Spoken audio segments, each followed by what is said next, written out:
So good afternoon to all the dearest one. कैसे हैं आप सब? आज हमारी जर्नी सॉलिड स्टेट की, जैसे आपको पता है कि 2 लेक्चर हो गए हैं। दोनों लेक्चर्स में अपन ने अमorphous एंड क्रिस्टलाइन सॉलिड्स के होते क्या हैं, क्या उनके टाइप्स हैं, मतलब टाइप्स मीन एग्जांपल्स लिए अपन ने, उनके बारे में डिटेल से पढ़ा। उसके बाद सेकंड लेक्चर में अपन ने अमorphous और क्रिस्टलाइन को कंपेयर करा और बहुत अच्छे क्वेश्चंस करे थे। आज ये जो हमारा लेक्चर 3 है इस चैप्टर का, वो भी बड़ा इंटरेस्टिंग और अच्छा चैप्टर मतलब टॉपिक है। आपके क्रिस्टलाइन सॉलिड के टाइप्स पढ़ेंगे आज आप, ठीक है?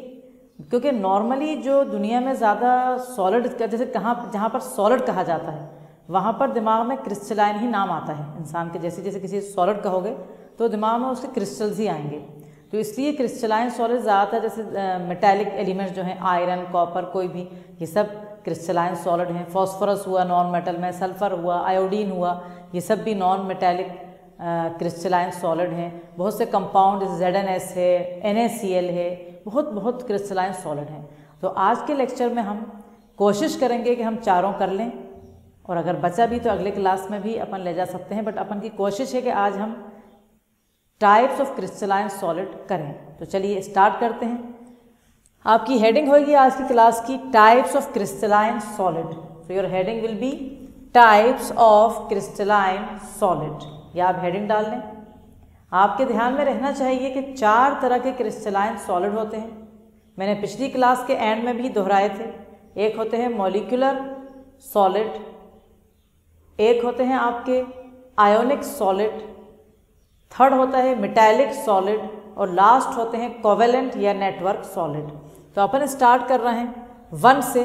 आप सब अपनी साइड हेडिंग डालेंगे अपनी कॉपी में 1 मॉलिक्यूलर सॉलिड। तो पहला हमारा आज की क्लास का टाइप्स ऑफ क्रिस्टलाइन सॉलिड का 1 हम पढ़ रहे हैं मॉलिक्यूलर सॉलिड। अब ये मॉलिक्यूलर सॉलिड होता क्या है, थोड़ा सा इसके बारे में अपन जानकारी लेंगे, फिर अपन स्टार्ट करेंगे लिखना। मॉलिक्यूलर सॉलिड जो होते हैं उनमें जो पार्टिकल्स होते हैं, जो कॉन्स्टिट्यूएंट, जैसे कोई भी सॉलिड में कुछ कॉन्स्टिट्यूएंट पार्टिकल्स होते हैं जिससे वो बनता है। तो मॉलिक्यूलर सॉलिड में जो कॉन्स्टिट्यूएंट पार्टिकल्स हैं वो मॉलिक्यूल्स हैं। नाम से ही लग रहा है मॉलिक्यूलर सॉलिड यानी मॉलिक्यूल्स। तो here the constituent particles are molecules, ठीक है? तो यहाँ पर कॉन्स्टिट्यूएंट पार्टिकल जो हैं अपने मॉलिक्यूल्स होते हैं। इसके अंदर अपन को फिर डिवाइड होगा ये 3 पार्ट में। आपको ध्यान में रखना है कि molecular solid again will be divided into 3 types. एक होंगे आपके नॉन पोलार मॉलिक्यूलर सॉलिड, फिर होएगा आपका पोलार मॉलिक्यूलर सॉलिड, और फिर होएगा आपका हाइड्रोजन बॉन्डेड मॉलिक्यूलर सॉलिड। तो इस तरह से ये 3 पार्ट में डिवाइड होंगे। लेकिन सबसे पहले हमें मालूम होना चाहिए कि इनके अंदर जो कॉन्स्टिट्यूएंट पार्टिकल्स हैं वो क्या हैं बेटा? मॉलिक्यूल्स। तो अपन यहाँ पर लिखेंगे, सबसे पहला पॉइंट इसमें लिखेंगे कॉन्स्टिट्यूएंट पार्टिकल्स आर मॉलिक्यूल्स, और आप मॉलिक्यूल्स के लिए अंडरलाइन कर लेंगे। तो constituent particles are molecules, underline molecules. फिर हम इसका बताएंगे कि ये फर्दर डिवाइड हो रहा है 3 पार्ट्स में। मॉलिक्यूलर सॉलिड फिर से 3 पार्ट में डिवाइड हो रहा है, जैसे अभी अपन ने बोला।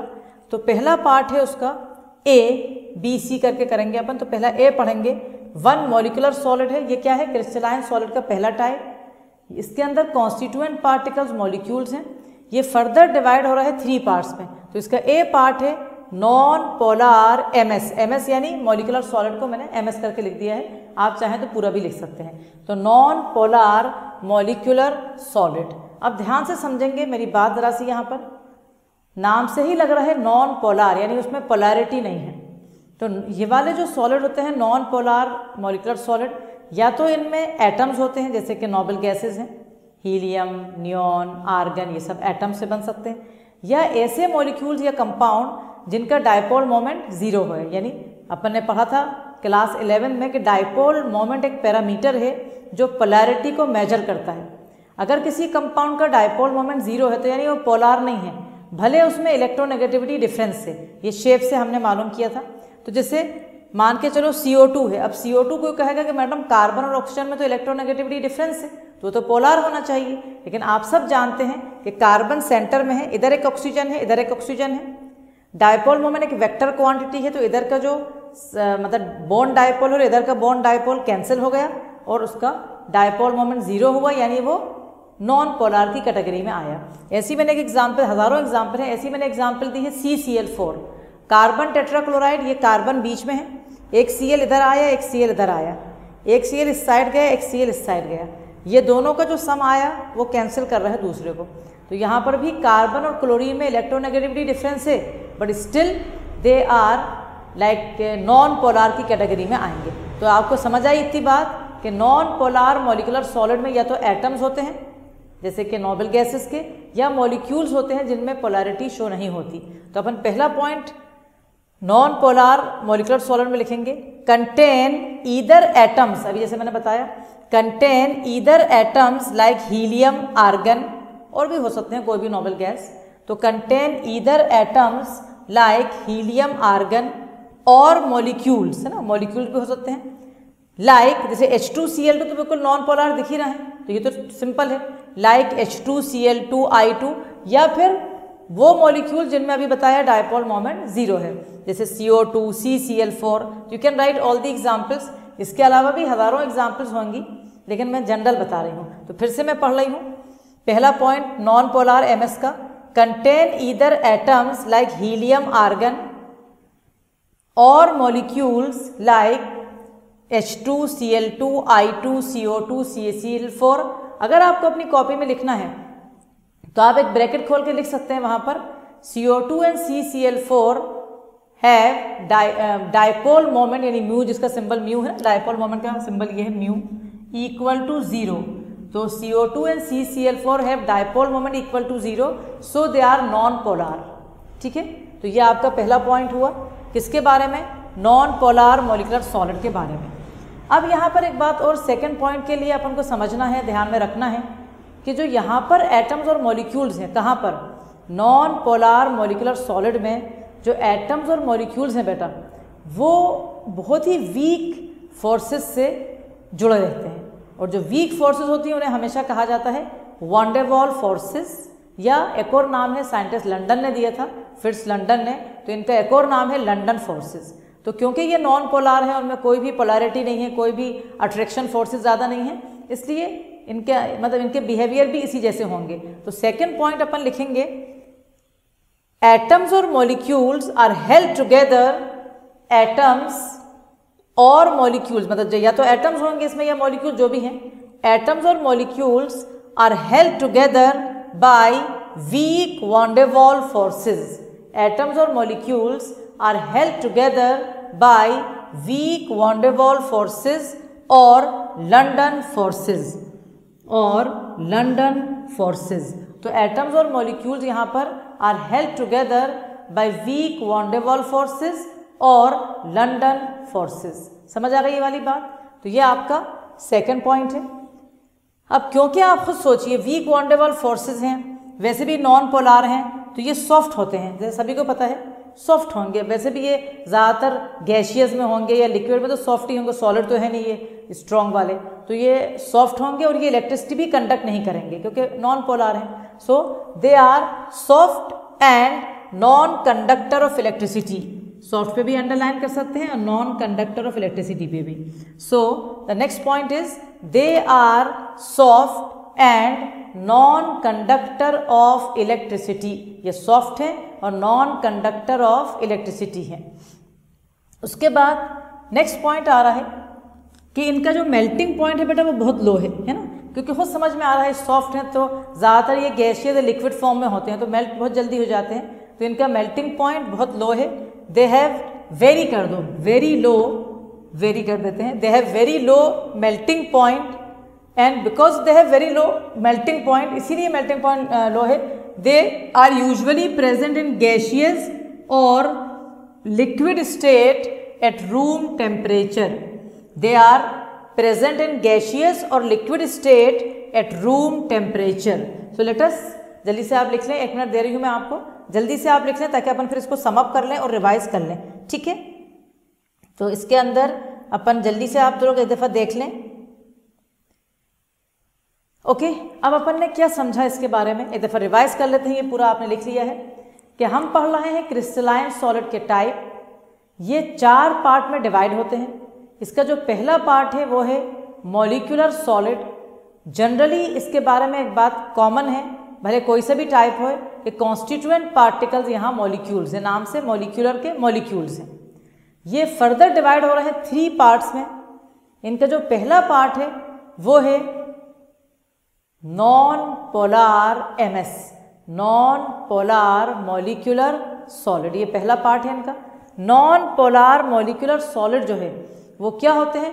वो सॉलिड होते हैं जिनके अंदर या तो एटम्स होते हैं पार्टिकल्स जैसे नोबल गैसेस, या मॉलिक्यूल्स होते हैं जिनमें पोलैरिटी नहीं होती जैसे H2, I2, Cl2, CO2, CCl4, CH4, N1। ये सॉफ्ट होते हैं, नॉन कंडक्टर ऑफ इलेक्ट्रिसिटी होते हैं, इनका मेल्टिंग पॉइंट बहुत कम होता है। ये ज़्यादातर गैसियस और लिक्विड स्टेट में ही रहते हैं रूम टेम्परेचर पे। और इनके अंदर जो फोर्सेस होती हैं वो होती हैं weak van der Waals forces, या उनका एक और नाम क्या है? London forces. अब आ जाइए आप मॉलिक्यूलर सॉलिड के ही 1 का ही सेकेंड पार्ट बी आप लिखेंगे साइड हेडिंग पोलार एमएस, यानी polar molecular solid. Polar MS mean polar molecular solid. तो जल्दी से आप लिख लेंगे यहाँ पर। पहले एक जनरल बात मैं बताया था यहाँ पर, उसके बाद अपन लिखेंगे पोलार मॉलिक्यूलर सॉलिड वहाँ होंगे जहाँ पोलार कोवेलेंट बॉन्ड होएगा, है ना, जहाँ पर पोलैरिटी होगी, जहाँ डायपोल मोमेंट 0 नहीं होएगा। तो पोलार मॉलिक्यूलर जैसे HCl है, H और Cl, है ना, Cl more electronegative than H। अगर डायपोल मोमेंट भी देख रहा हो तो किस तरफ जाएगा? वह जहाँ मोर इलेक्ट्रोनेगेटिव एटम, तो Cl की तरफ डायरेक्शन जा रहा है, तो इसलिए एक तरफ पोलैरिटी आई नेगेटिव, यानी पार्शियल नेगेटिव चार्ज आई Cl के पास, और H के पास कौन सी चार्ज आई? पार्शियल पॉजिटिव चार्ज आई। तो इनमें पोलैरिटी डेवलप हो गई और इसे अपन कहेंगे पोलार मॉलिक्यूलर सॉलिड। या SO2 है जैसे सल्फर डाइऑक्साइड। अपन सब जानते हैं लास्ट ईयर से कि सल्फर डाइऑक्साइड जो होता है उसका शेप बेंट होता है, ये सल्फर डाइऑक्साइड होता है। तो यहाँ पर जो पोलैरिटी आई और यहाँ जो आई, इसका सम ये आया वो कैंसिल नहीं हो रहा। मतलब सिर्फ कहने का मतलब ये है कि डायपोल मोमेंट उनका ग्रेटर देन 0 जिसका है ना। तो जो पोलार कोवेलेंट बॉन्ड से जुड़े हुए हैं मॉलिक्यूल्स, उनमें पाए जाते हैं पोलार मॉलिक्यूलर सॉलिड। अब क्योंकि इनमें इलेक्ट्रोनेगेटिविटी डिफरेंस है, इनमें पोल्स हैं, तो इनके अंदर जो फोर्सेस हैं वो वॉन डे वॉल नहीं है, बल्कि इनके अंदर जो फोर्सेस हैं वो हैं डाइपोल डाइपोल फोर्सेस। इतनी बात समझ आ गई? एग्जाम्पल मैं ऑलरेडी आपको दे चुकी हूँ, और भी हज़ारों हैं, HCl, SO2, SO3, बहुत सी एग्जाम्पल्स हैं। अच्छा, इनके बारे में क्या है कि ये भी सॉफ्ट हैं। आप कहोगे मैडम डाइपोल डाइपोल है, होन दो, बट सॉफ्ट हैं ये भी, और ये भी नॉन कंडक्टर ऑफ इलेक्ट्रिसिटी है। अगर आप मेल्टिंग पॉइंट की बात करेंगे, क्योंकि आप कंपेयर करके भी पढ़िए, मैं कंपेरेटिव पढ़ाई भी बता रही हूँ कि ये भी लो मेल्टिंग पॉइंट होता है इनका, बट वेरी लो नहीं होता, greater than non polar MS. और ज़्यादातर ये भी गैसियस या लिक्विड फॉर्म में ही रहते हैं रूम टेम्परेचर पे। तो ये आपके एग्जाम्पल्स हो गई, और ये आपका पूरा हो गया। यहाँ पर अपन एक और डालेंगे, अमोनिया भी डाल देती हूँ मैं। अब आप लोग लिख सकते हैं समझ के जो मैंने पूरा पढ़ाया है। Just start. तो मॉलिक्यूलर सॉलिड का बी पार्ट पोलार एमएस, पहला point, molecules here are formed by polar covalent bonds. ठीक है, मॉलिक्यूल्स हेयर, यहाँ पर molecules are formed by polar covalent bonds. Example लिख लो, HCl, SO2, अमोनिया।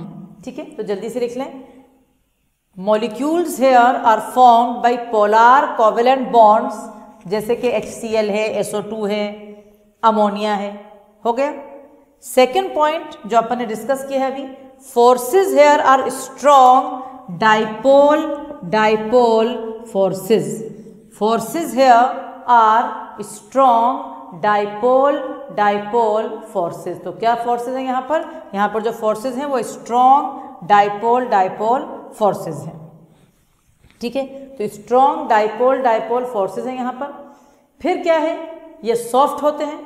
ठीक है, और ये again non conductor of electricity होते हैं। तो थर्ड पॉइंट वही रहेगा, soft and non conductor of electricity. ये सॉफ्ट होते हैं और नॉन कंडक्टर ऑफ इलेक्ट्रिसिटी होते हैं।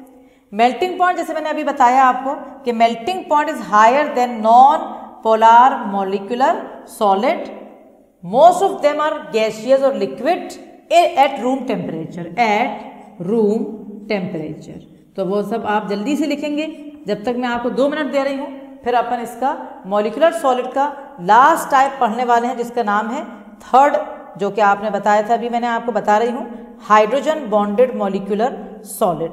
ठीक है, तो जल्दी से आप लिख लेंगे।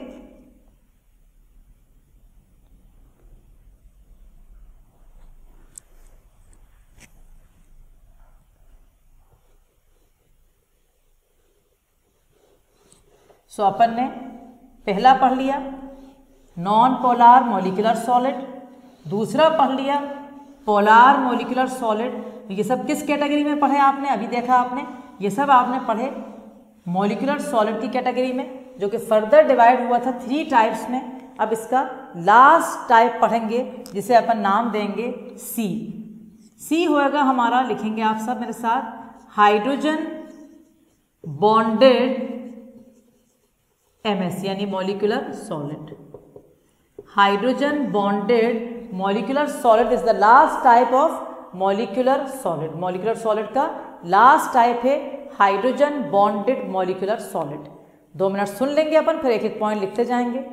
ये भी बनते हैं पोलार कोवेलेंट बॉन्ड। यहाँ पर भी जो बॉन्ड होता है वो होता है पोलार कोवेलेंट बॉन्ड, जैसे पोलार MS में है, सेम रहता है। फर्क क्या है कि यहाँ पर स्पेसिफिक है कि पोलार कोवेलेंट बॉन्ड बन किसके बीच में रहे?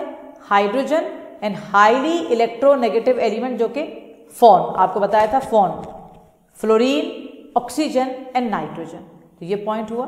तो यहाँ पर भी अगर फोर्सेस देखेंगे तो डायपोल डायपोल ही होंगे यकीनन, क्योंकि यहाँ पर भी आप देखेंगे तो या हाइड्रोजन बॉन्डेड फोर्सेस भी लोग कहते हैं। अपन लिख देंगे हाइड्रोजन बॉन्डेड फोर्सेस का मतलब वही है, जो हाईली इलेक्ट्रोनेगेटिव एलिमेंट है उस पर पार्शियल नेगेटिव चार्ज आएगी, और जो हाइड्रोजन है उस पर पार्शियल पॉजिटिव चार्ज आएगी। समझ गए? ये भी सॉफ्ट होते हैं, ये भी इलेक्ट्रिसिटी कंडक्ट नहीं करते हैं, बट ये थोड़े से हार्ड हो सकते हैं, जैसे आइज है, आइज हार्ड है। और इनकी एग्जाम्पल में अपन आइज लिखेंगे, HF लिख सकते हैं, बहुत सी एग्जाम्पल हैं जहाँ पर भी फोन है और हाइड्रोजन है। आई होप कि आपको समझ में आया। तो अपन यहाँ पर लिखेंगे पहला point, hydrogen bonded molecular solid में पहला पॉइंट है अपना, they are formed by polar, they are formed by polar covalent bond, ठीक है,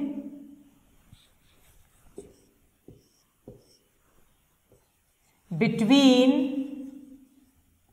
hydrogen and highly electronegative element and highly electronegative element like FON।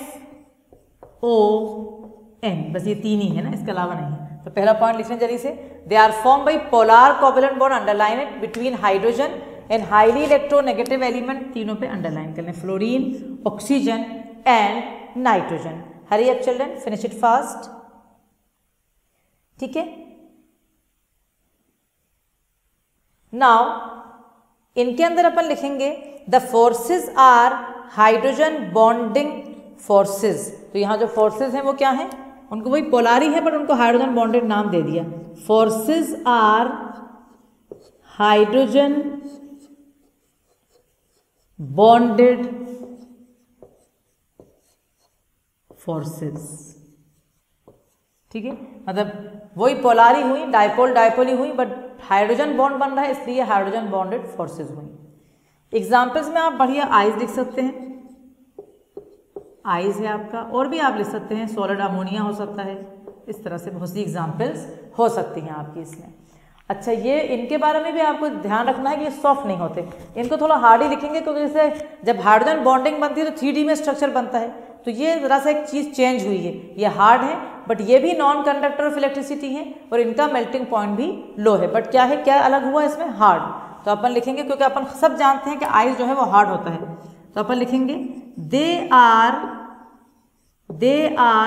Hard, और हार्ड को underline करें, comma, non conductor of electricity, non conductor of electricity, ये hard है, non conductor हैं electricity के, so they are hard.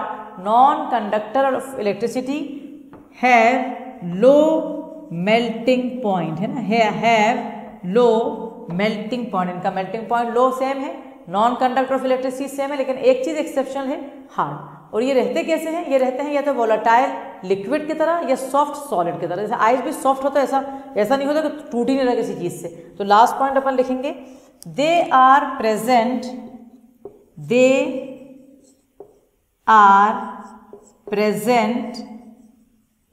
As soft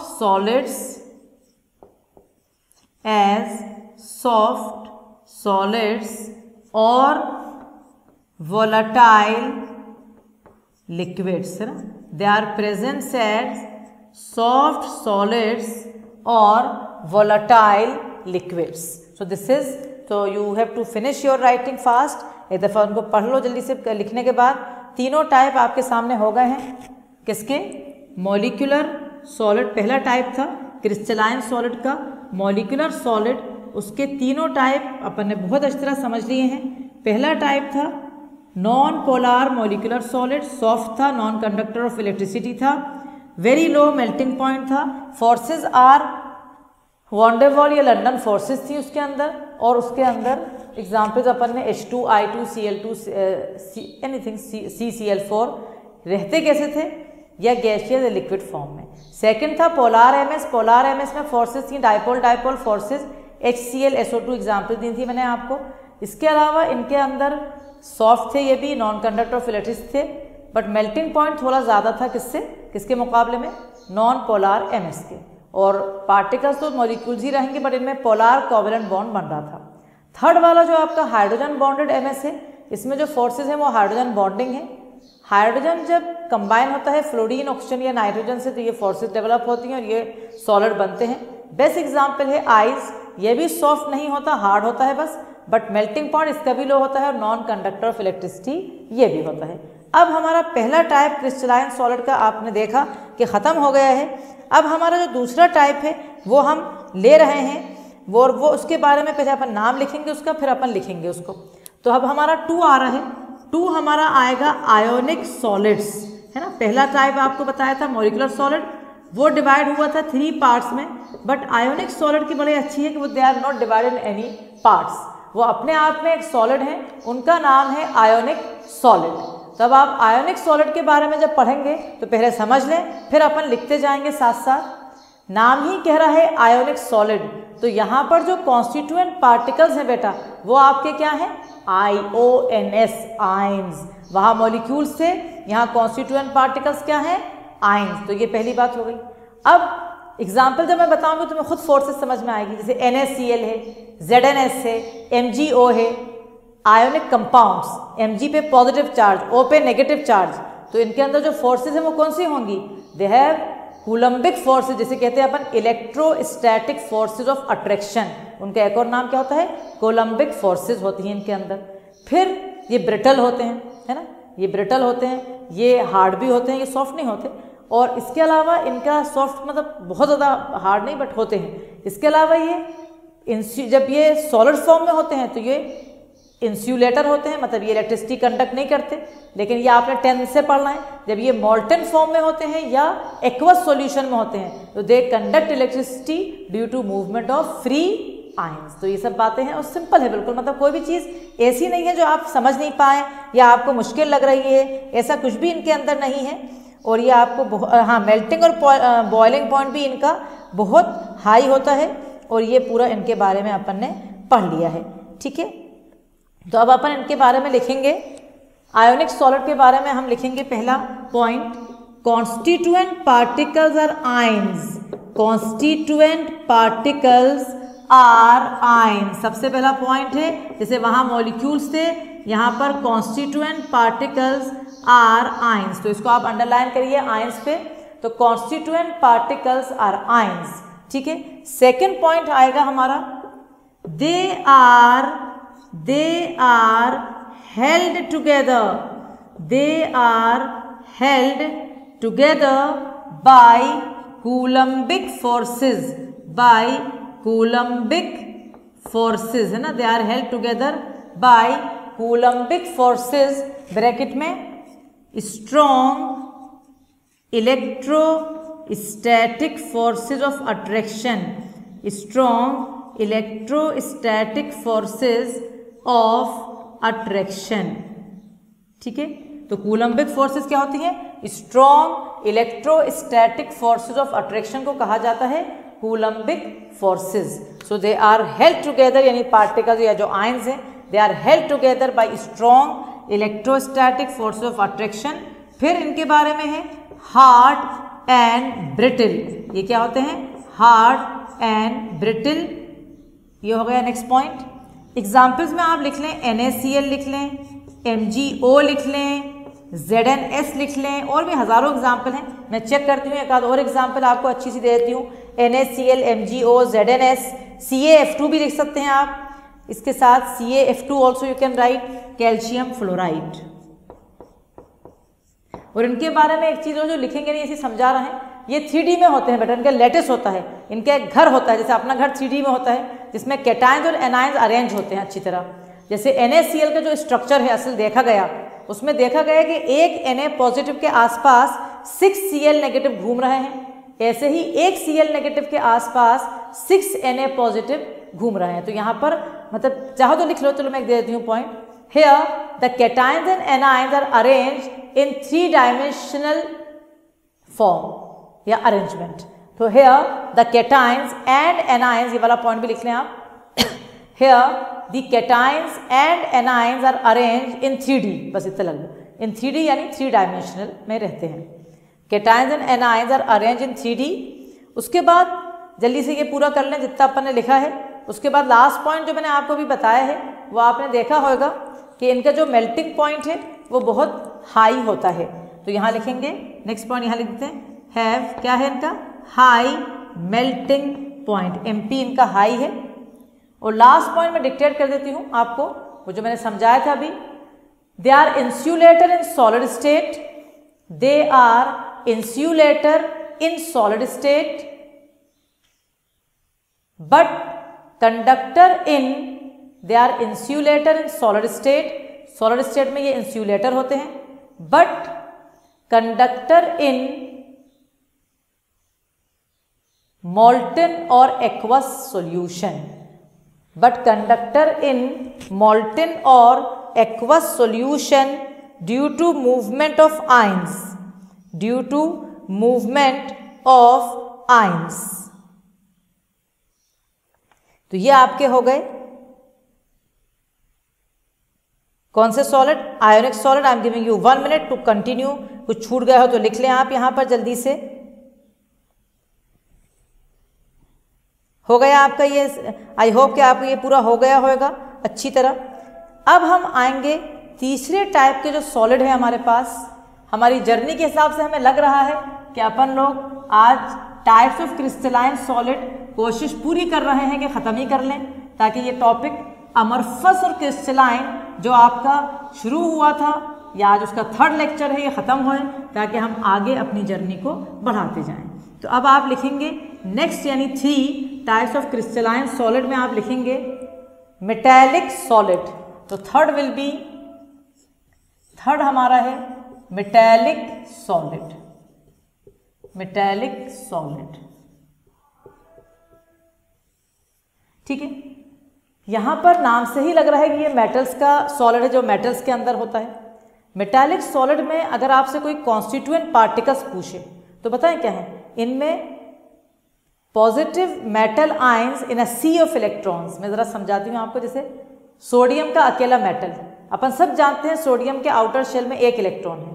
तो जब sodium का आउटर इलेक्ट्रॉन जल्दी से निकल जाएगा, क्योंकि एक ही होता है मेटल में, 1, 2 या 3 होते हैं, तो अंदर जो जब इलेक्ट्रॉन्स बाहर निकल जाएंगे तो पॉजिटिव आयंस बचेंगे, जैसे Na positive ion.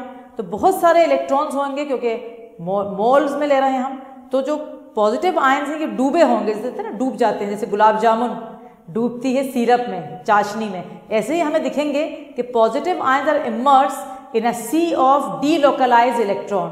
What is the meaning of delocalise? वो इलेक्ट्रॉन जो एक जगह ठहरे नहीं है, जो इधर उधर फिरते फिर रहे हैं। तो ये हमारे कॉन्स्टिट्यूएंट पार्टिकल्स होंगे, अभी लिखेंगे अपन, समझ लो पहले।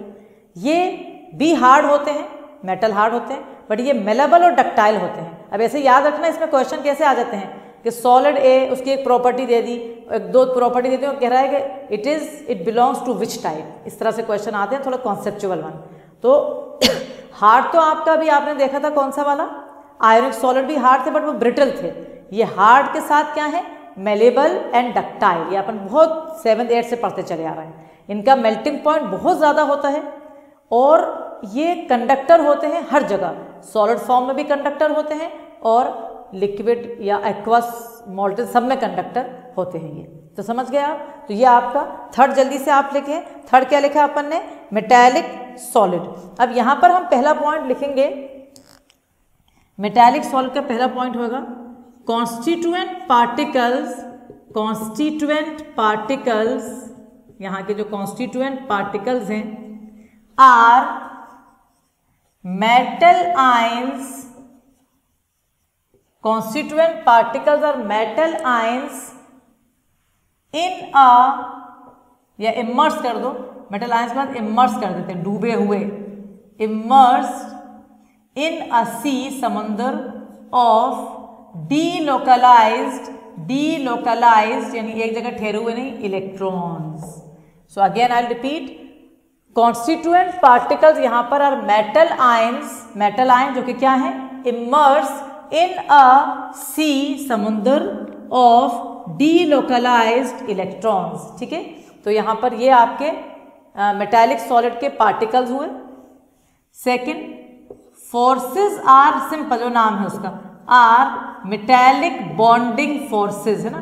तो फोर्सेस हमारी क्या है, मेटालिक बॉन्डिंग वाली फोर्सेस है हमारी, नाम से ही है। जैसे वहाँ पर आयोनिक था तो coulombic force, electrostatic forces of attraction था, यहाँ पर मेटालिक बॉन्डिंग है। बट यहाँ पर कॉन्स्टिट्यूएंट पार्टिकल थोड़ा ज़रा अलग दिख रहा है, वहाँ तीनों में मॉलिक्यूल्स थे, आयोनिक में आयंस थे, बट यहाँ बड़ा स्पेशल है, positive ions in a sea of immerse sea of electrons.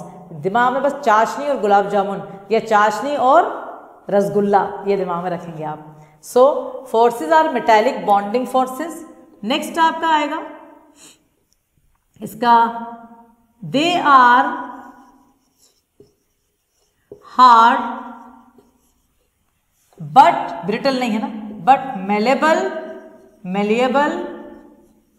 Hard पे भी अंडरलाइन करें, मेलेबल पे भी अंडरलाइन करें, यहाँ मेटालिक बॉन्डिंग पे भी करना था, and ductile, they are hard but malleable and ductile. Next point आएगा इसका, वो पॉइंट ये होगा कि ये जो होते हैं इनके, दे आर कंडक्टर ऑलवेज ना, they are conductor in solid state as well as in molten and aqueous solution. तो they are conductor in solid as well as in aqueous solution, as well as in aqueous solution. ठीक है, ये conductor है solid में भी और काय में कंडक्टर है, एक्वस सॉल्यूशन में भी ये बढ़िया कंडक्टर होते हैं, या मोल्टन स्टेट में भी, aqueous solution and molten state कर दो।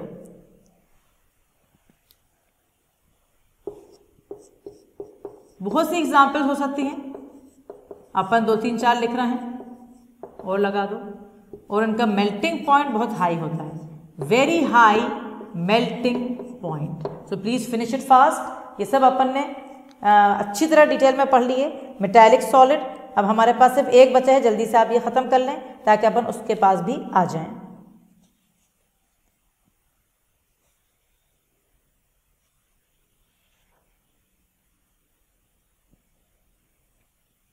सो जल्दी से आप कर लें ये वाले।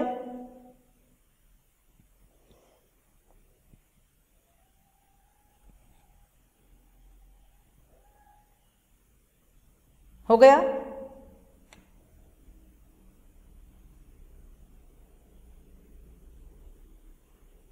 चलिए अब अपन इनको देखते हैं जल्दी से। लास्ट वाला टाइप हम देख रहे हैं ताकि हमारा टाइम पे ख़त्म हो जाए आज और हमारा पूरा हो भी जाए। तो अब हम ले रहे हैं जो नेक्स्ट टाइप ले रहे हैं आप, वो आखिरी टाइप है किसका, क्रिस्टलाइन सॉलिड का लास्ट टाइप है, उसका नाम है कोवेलेंट या नेटवर्क सॉलिड। सो आप चाहें तो लिख सकते हैं अपनी कॉपी में 4 आपका है कोवेलेंट और नेटवर्क सॉलिड, कोवेलेंट और network solid, this will be the last type of crystalline solid, covalent और नेटवर्क सॉलिड। अब फिर अपन समझ लें जरा सा इनके बारे में, फिर लिखते जाएंगे। यहाँ पर जो बेटा कॉन्स्टिट्यूएंट पार्टिकल्स हैं वो है एटम्स, यहाँ एटम्स हैं, और जो बॉन्डिंग है या नॉर्मल कोवेलेंट बॉन्डिंग है, तो यहाँ एटम्स हैं और कोवेलेंट बॉन्डिंग फोर्सेस हैं। अब इनमें क्या है, कुछ बहुत हार्ड भी होते हैं, कुछ सॉफ्ट भी होते हैं, कुछ इंसुलेटर भी होते हैं, कुछ कंडक्टर भी होते हैं। मैं जैसे एग्जांपल बताती हूँ आपको, जैसे आप डायमंड कहोगे, अगर आपसे कोई डायमंड पूछे तो वो कोवेलेंट सॉलिड है। डायमंड के अंदर कार्बन एटम्स हैं, आपस में जुड़े हुए हैं। लास्ट ईयर पढ़ा है कार्बन फैमिली में, ग्रुप 14 में, कि डायमंड में कार्बन, एक कार्बन से 4 कार्बन जुड़े हैं। Tetrahedrally 1 carbon attach with 4 other carbon atom tetrahedrally in 3D structure having vacant spaces. याद आया तुम्हें? ये तुम्हारा कार्बन था, डायमंड था। वो बहुत हार्ड होता है क्योंकि 3D में होता है, और वो इंसुलेटर भी होता है। आपस में कार्बन एटम जो जुड़ना है वो कोवेलेंट बॉन्ड से जुड़ना है। ऐसे ही इसमें ग्रेफाइट भी है, वो भी कोवेलेंट सॉलिड है। बट आपको सबको पता है कि ग्रेफाइट के अंदर कार्बन एटम, एक कार्बन से 3 कार्बन जुड़े होते हैं, हेक्सागोनल फैशन में वो होता है, और वो सॉफ्ट होता है ग्रेफाइट, और वो कंडक्टर ऑफ इलेक्ट्रिसिटी होता है क्योंकि उसमें एक इलेक्ट्रॉन p ऑर्बिटल में डीलोकलाइज होता है, घूमता फिरता रहता है, तो ये सॉफ्ट हो गया। फिर इसमें सिलिकॉन कार्बाइड आएगा, SiC, बहुत strong. Aluminium nitride, normally carbide और नाइट्राइड जो है बहुत स्ट्रॉन्ग हार्ड मॉलिक्यूल्स या कंपाउंड्स होते हैं, तो ये हार्ड आ जाएंगे और ये इंसुलेटर भी हो जाएंगे। तो इस तरह से इनके अंदर ये हार्ड होते हैं, इनका मेल्टिंग पॉइंट भी बहुत ज़्यादा होता है। तो ये सब इनकी वो है, इनको कहते हैं बड़े बड़े जायंट मॉलिक्यूल, GIANT कहीं कोई है ना, जायंट मॉलिक्यूल कौन है, तो यही होते हैं कोवेलेंट सॉलिड। ठीक है, तो अब अपन यहाँ पर लिखेंगे पहला पॉइंट कोवेलेंट सॉलिड का। Here the constituent particles are atoms। ठीक है, तो यहाँ जो कॉन्स्टिट्यूएंट पार्टिकल्स हैं आपके वो क्या हैं, वो एटम्स हैं। Forces are covalent bonding forces, forces are covalent bonding, है ना। तो फोर्सेस के वहां भी अंडरलाइन कर लें आप, फोर्सेस आर कोवेलेंट बॉन्डिंग, जल्दी से लिख लें, forces are covalent bonding forces. ठीक है, हो गया। They are also called giant molecules ना, ये भी एक पॉइंट अपन को लिखना है क्योंकि ये बिटवीन द लाइंस में से क्वेश्चन आ जाते हैं आजकल। They are also called GIANT, giant molecules, इनको जायंट मॉलिक्यूल्स भी कहा जाता है, बड़े बड़े molecules. They are also called giant molecules as the covalent bonds are strong, as the covalent bond, इसी में कंटिन्यू करो, as the covalent bonds are strong. ठीक है, ठीक है। अब जैसे कुछ एग्जाम्पल हार्ड की दे देती हूं मैं, जैसे SiO2 दिया है, SiC, सब जो जो दिए हैं, तो सम ऑफ देम ऐसे कहते हैं, अपन अलग से लिखते हैं, some of them are hard, underline करें, लाइक SiO2 यानी क्वार्ट्स, SiC सिलिकॉन कार्बाइड लिखते हैं इसको, सिलिकॉन कार्बाइड, सारे कार्बाइड बहुत स्ट्रॉन्ग होते हैं। Al एल्यूमिनियम नाइट्राइड, ये नाइट्राइड हो जाएगा, एल्यूमिनियम नाइट्राइड, ये नाइट्राइड हो गया। SiO2 quartz, SiC silicon carbide, Al, और अपन इसमें डायमंड भी लगाएंगे। तो ये सारी एग्जाम्पल अपन ने दे दी कौन सी वाले, कोवेलेंट सॉलिड के, जो कि हार्ड हैं। बट यहां लिखेंगे अपन next point, some of them are soft. Example अपन देंगे ग्रेफाइट, और उसके वहां अपन लिख लेंगे ऑल्सो कंडक्टर। ग्रेफाइट क्या है, कंडक्टर भी है ना।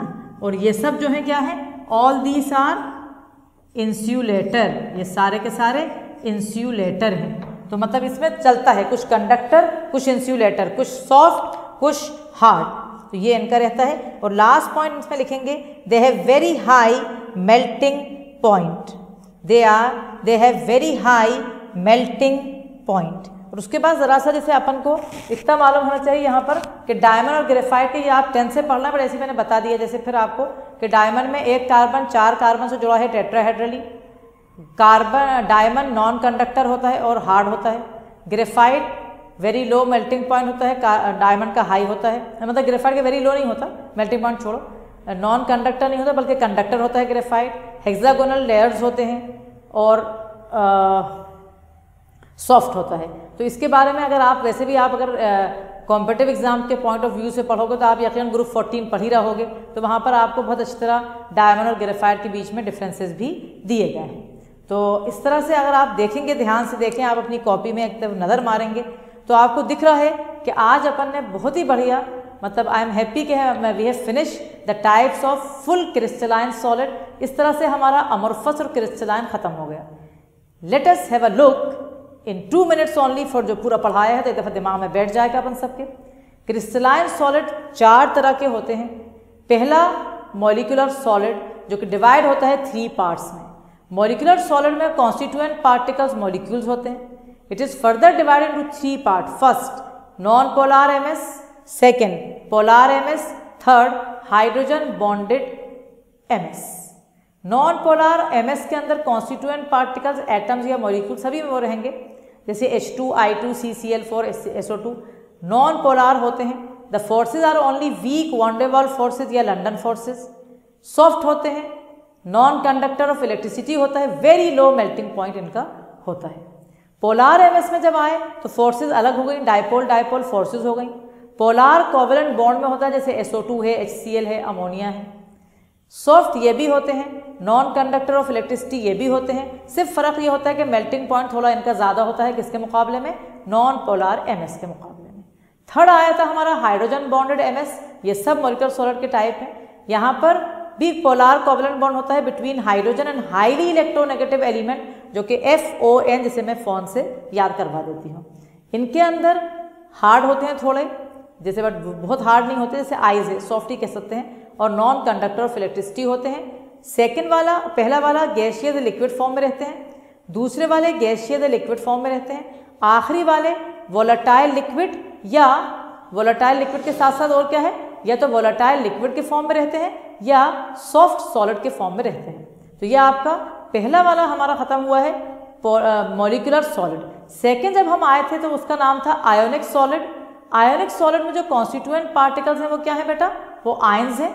सेकेंड इनके अंदर जो फोर्सेज हैं वो वॉन्डेवॉल लंडन फोर्सेज नहीं हैं, बल्कि कूलम्बिक फोर्सेज हैं, जिन्हें अपन कहते हैं strong electrostatic forces of attraction. ये इनके अंदर फोर्सेज हैं। इनमें कैटायंस और एनायंस अरेंज होते हैं आपस में इन 3D स्ट्रक्चर के अंदर। ये जो होते हैं हार्ड होते हैं लेकिन ब्रिटल होते हैं। ये इलेक्ट्रिसिटी कंडक्ट करते हैं, सॉलिड में नहीं, लिक्विड या एक्वस सॉल्यूशन में कंडक्ट करते हैं, और इनका मेल्टिंग पॉइंट जो है वो हाई होता है। उसके बाद हम आए थे थर्ड वाले में, मेटालिक सॉलिड में। मेटालिक सॉलिड में जो कॉन्स्टिट्यूएंट पार्टिकल्स हैं आपके, वो आपके थे बहुत स्पेशल था, metal ions immerse in a sea of delocalise electrons. ये आपने पढ़ा है। इसके बाद आपने इसमें एक बहुत स्पेशल बात पढ़ी थी कि यहाँ पर जो फोर्सेज हैं वो मेटालिक बॉन्डिंग फोर्सेज हैं। सारे मेटल्स अपन ने बहुत सारे बता दिए थे इसके अंदर एग्जाम्पल्स में। फिर ये हार्ड होते हैं, लेकिन डिफरेंस क्या है कि मेलेबल एंड डक्टाइल होते हैं ये। उसके बाद हमने इसमें पढ़ा था कि इनका मेल्टिंग पॉइंट हाई होता है। सॉलिड फॉर्म में ये इंसुलेटर होते हैं, लिक्विड या एक्वस सॉल्यूशन या मोल्टन में कंडक्टर होते हैं। लास्ट टाइप जो अभी पढ़ा है कोवेलेंट और network solid. Forces covalent bonding है, एटम्स इनके कॉन्स्टिट्यूएंट पार्टिकल्स हैं। ये या तो सॉफ्ट होते हैं जैसे ग्रेफाइट, या हार्ड होते हैं जैसे डायमंड या ALN या SiC या SiO2 क्वार्ट्स। ये इंसुलेटर भी होते हैं जैसे कि ये सब, और कंडक्टर भी होते हैं जैसे कि ग्रेफाइट। सो विद दिस इसके थोड़े बहुत क्वेश्चन हैं जो अपन अगले लेक्चर 3 हो गया, ये लेक्चर 4 में थोड़े से क्वेश्चन कर लेंगे इसी के ऊपर, और उसके बाद अपन आगे बढ़ जाएंगे।